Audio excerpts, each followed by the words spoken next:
കുടകൾ അങ്ങനെ മാറിക്കൊണ്ടേയിരിക്കും. കുടമാറ്റത്തിന്റെ പൂർണ്ണമായ സൗന്ദര്യത്തിലേക്ക് എത്തണമെങ്കിൽ ഞാൻ നേരത്തെ പറഞ്ഞതുപോലെ മറുവശത്ത് തിരുവമ്പാടി കൂടി കൃഷ്ണന്റെ ചിത്രം ആലേഖനം ചെയ്ത കുടയാണ് ഉയർത്തിയിരിക്കുന്നത്. അത് പോകുന്ന വഴിയിലെല്ലാം അവിടെ നിൽക്കുന്ന ഓരോ പൂരാസ്വാദകനെയും സന്തോഷത്തിന്റെയും ആനന്ദ നിർവൃതിയുടെയും ഏറ്റവും മുകൾ തലങ്ങളിലേക്ക് കൊണ്ടുപോകാൻ വേണ്ടി തന്നെയാണ് എന്ന കാര്യത്തിൽ തർക്കമില്ല. എത്ര സമയമായല്ലേ അവിടെ നിന്ന് തെക്കോട്ടിറക്കം ആരംഭിച്ചിട്ട് പതിയെ അങ്ങനെ നടന്നു പോവുകയാണ്. ഇനിയിപ്പോൾ കുറച്ച് ദൂരവും കൂടി, ഒരു 20 മീറ്ററും കൂടി കടന്നു കഴിഞ്ഞാൽ സ്വരാജ് റൗണ്ടിൽ റോഡിലേക്ക് എത്തിക്കഴിഞ്ഞു. പിന്നീട് അല്പം വേഗതയിലാണ് പോകുന്നത്. മുനിസിപ്പൽ അവിടേക്ക് എത്തിയതിനു ശേഷം തിരികെ എത്തേണ്ടതുണ്ട്.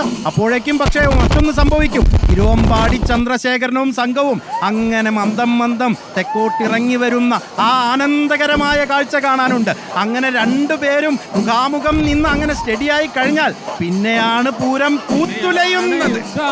അതെ അതെ അതെ, കുട കൊണ്ടൊരു യുദ്ധം. അതെ, പൂരം പൂത്തുലയുന്നത് കാണാനുള്ള ഉണ്ട്. പക്ഷെ വിദ്വേഷമില്ലാത്ത മത്സരമാണ് ആ യുദ്ധം എന്ന് പറയുന്നത്. ദേവിയുടെ ഏറ്റവും വിദ്വേഷമുണ്ടല്ലോ, ആ വിദ്വേഷമില്ലാത്ത ഇത് ആൾക്കൂട്ടം ഈ ആൾക്കൂട്ടത്തിലൊന്ന് അമരണം, ഈ ആൾക്കൂട്ടത്തിലൊന്ന് അലിയണം, ഈ ആൾക്കൂട്ടത്തിന്റെ ആവേശത്തിലേക്കൊന്ന് കിടക്കണം. അപ്പോഴാണ് നമ്മൾ ഈ പൂരം ഇങ്ങനെ ആസ്വദിക്കാൻ പറ്റുക. ഈ ആർപ്പിനൊപ്പം ആളുകളെ പ്രവേശിപ്പിച്ചു തുടങ്ങി. അതിനിടയിലേക്ക്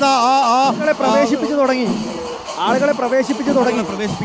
അതായത് ആ നടുവിലുള്ള ജനസാഗരത്തെ പ്രവേശിപ്പിച്ചു തുടങ്ങി.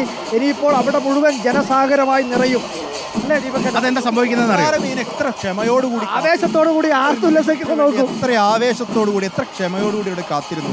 ആ കാത്തിരിപ്പിന്റെ സമയത്ത് ഉച്ചസൂര്യനെ ഉദിച്ചു നിൽക്കുന്ന സമയം തൊട്ട് ഇരിക്കാൻ 2 മണി മുതൽ ഇരിക്കുന്നവർ 5:20 കേട്ടോ ആ വെയിൽ മുഴുവൻ കൊണ്ടിട്ട് ആ നടുത്തളത്തിലേക്ക് ഒന്ന് ഇറങ്ങി നിൽക്കുന്നത്. ഇനിയിപ്പോ വെള്ളം കുടിക്കാനില്ലാതിരിക്കുന്ന ആൾക്കാരുണ്ട്. അതെ അതെ, നമ്മൾ ആ 15 കണ്ടോ, അവരങ്ങനെ ആവേശത്തിലങ്ങ് ആനന്ദിച്ച് ഇങ്ങനെ തുള്ളുകയാണ് എല്ലാവരും. അതൊക്കെ ഒരാൾ പോലും അവിടെ ഒന്ന് കൈ ഉയർത്താതെ അല്ലെങ്കിൽ ഒന്ന് പാദം ഉയർത്താതെ നിൽക്കുന്ന അടുത്ത കുട വെള്ളക്കുടയാണ്. വൈവിധ്യങ്ങളുടെ കുടയാട്ടോ, വൈവിധ്യം. അല്ലെങ്കിലും തൃശ്ശൂർ പൂരം എന്ന് പറഞ്ഞാൽ വൈവിധ്യങ്ങളുടെ പൂരമാണ്. ഒരു ഭാഗത്ത് ഈ പാറമേക്കാവിലെ തിടമ്പേറ്റി വരുമ്പോൾ അവിടെ പാണ്ടിമേളമാണെങ്കിൽ തിരുവമ്പാടിയുടെ തിടമ്പേറ്റി ഭഗവതി വരുമ്പോൾ അവിടെ പഞ്ചവാദ്യമാണ്. എല്ലാറ്റിനും ഉണ്ടൊരു വൈവിധ്യം.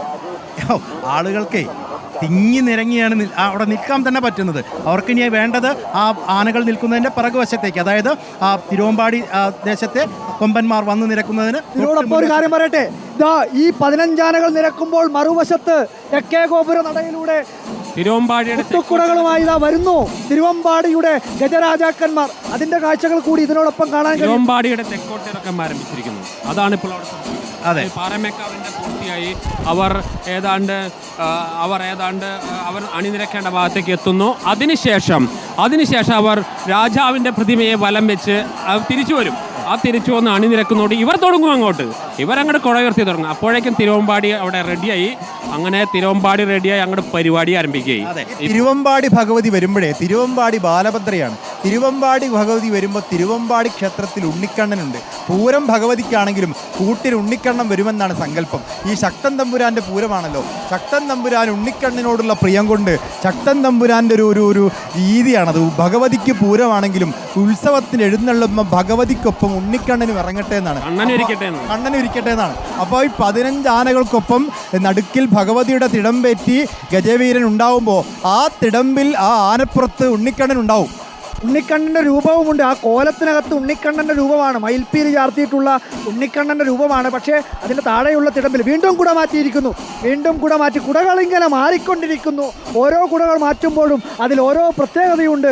ഇതാ ചുവന്ന വർണ്ണത്തിൽ ഓം എന്നെഴുതിയിട്ടുള്ള രീതി. അതിനോടൊപ്പം പ്രണവാക്ഷരം ആലേഖനം ചെയ്ത കുടയാണത്. സംരക്ഷണവുമുണ്ട്. നാഗസംരക്ഷണത്തിൽ അല്ല, അത് ആദ്യം തന്നെ ഉള്ള കുടയാണ്. അതായത് തെക്കോട്ടിറക്കം ആരംഭിക്കുമ്പോൾ ഏത് കുടയാണോ പാറമേക്കാവ് ഉപയോഗിച്ചത് അതേ രീതിയിൽ തന്നെയുള്ള ഒരു കുടയാണ് ഇപ്പോൾ ഉയർത്തിയിരിക്കുന്ന ഈ കുട. വെഞ്ചാമരമൊക്കെ ഇങ്ങനെ ഉയരുന്നൊരു താളം നോക്കിയേ. ആ വെഞ്ചാമരം ഇങ്ങനെ വീശുമ്പോൾ, ആലവട്ടം ഇങ്ങനെ ഉയർത്തുമ്പോൾ അതിനൊക്കെ ഒരു താളമുണ്ട്. എല്ലാത്തിനും ഒരു താളം.